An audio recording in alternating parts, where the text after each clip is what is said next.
รอเก็บเศษนะฮะคนที่รอเก็บเศษอันนี้ก็เลียแต่ขอบนะที่เหลือก็ไม่กินข้าวไม่กิน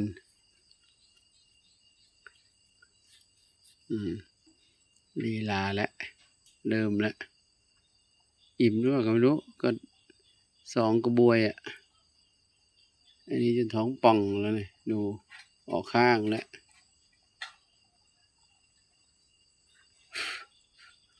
กินแล้วก็เห่า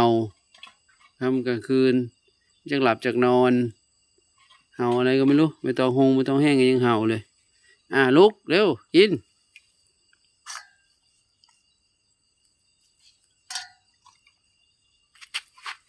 ขออะไรนี่มาเฮ้ยนี่